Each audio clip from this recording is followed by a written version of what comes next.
Sangli bypass रोडवरील शहरी नाल्याजवळ उभारण्यात आलेल्या लोखंडी बॅरिकेडिंगमुळे रस्ता अरुंद होऊन वाहतूक कोंडी वाढत असून अपघाताचा धोका निर्माण झाला आहे। या पार्श्वभूमीवर दलित महासंघ महाराष्ट्र राज्य यांचे उपाध्यक्ष सनाउल्ला बावचकर यांनी सार्वजनिक बांधकाम विभागाच्या मिरज येथील कार्यकारी अभियंत्यांना निवेदन देत तातडीने उपाययोजना करण्याची मागणी केली आहे। सांगली बायपास रोडवरील शहरी नाल्याजवळ करण्यात आलेल्या लोखंडी बॅरिकेडिंगमुळे रस्ता अरुंद झाला असून या ठिकाणी वारंवार वाहतूक कोंडी होत असल्याचे निवेदनात नमूद करण्यात आले आहे। शिवशंभू चौक ते कर्नाळ रोड हा मार्ग बंद असल्यामुळे पुणे मुंबईकडे जाणारी बस तसेच अन्य मोठी व लहान वाहने याच मार्गावरून जात असल्याने वाहतुकीचा ताण वाढला आहे। अरुंद रस्त्यामुळे वाहन चालकांना मोठ्या अडचणींचा सामना करावा लागत असून विशेषतः मोठ्या वाहनांच्या हालचाली दरम्यान अपघाताचा गंभीर धोका निर्माण झाल्याचे निवेदनात म्हटले आहे।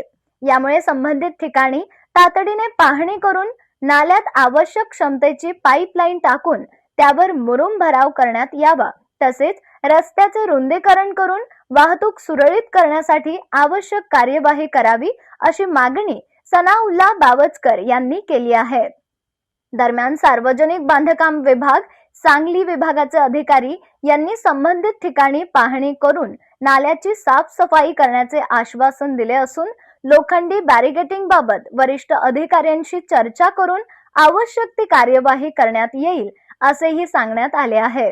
नागरिक व वाहन चालकांच्या सुरक्षिततेच्या दृष्टीने नाल्याची साफसफाई, बॅरिकेडिंग बाबत योग्य निर्णय, आवश्यक पाईपलाईन व मुरुम भराव तसेच रस्त्याचे रुंदीकरणाची कामे तातडीने हाती घ्यावेत अशी मागणी या निवेदनातून करण्यात आली आहे।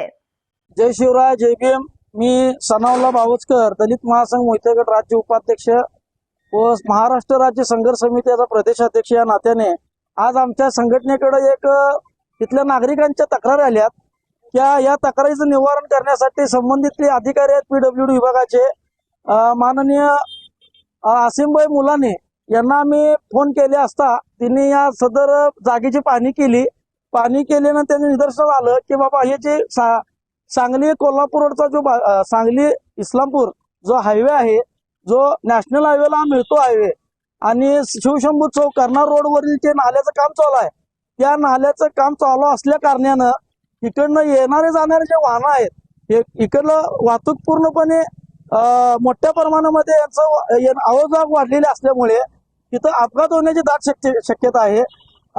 मला वाटतं एक 4 दिवसामागं रात्रीचे 12-12:30च्या दरम्यान इकडनं मुंबईवरून इकडनं एक ट्रक आलता आणि इकडनं आमचा एक युवक मला वाटतं आपल्या सांगली कुठलं तर गाव असेल, ते गावाचं आपलं नाव आठवत नाहीये, त्या गावाकडे जात असताना घरी जात असताना समोरच्यानं लाईट पाडली, झुरमीट पाऊस चालू होता। लाईट पडल्यामुळे जे बॅरिकेडला त्याचा जोरात ऍक्सिडेंट झाला।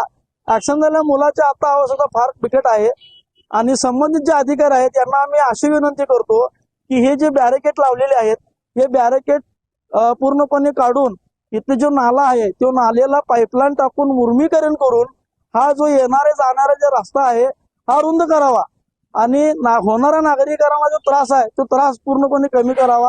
आणि हा जो शहरी नाला आहे या शहरी नाल्यावरची पूर्णपणे आता तुम्ही व्हिडिओ मध्ये बघू शकता पूर्णपणे अस्वच्छता आहे। संबंधित इथले जे प्लॉट मालक आहेत या प्लॉट मालकांना पण या नाल्याचा खूप त्रास होतोय। जरा पाऊस मोठा झाला ते नाल्याचं पाणी वरून यांच्या व्यवसायांच्या दुकानामध्ये घुसतंय।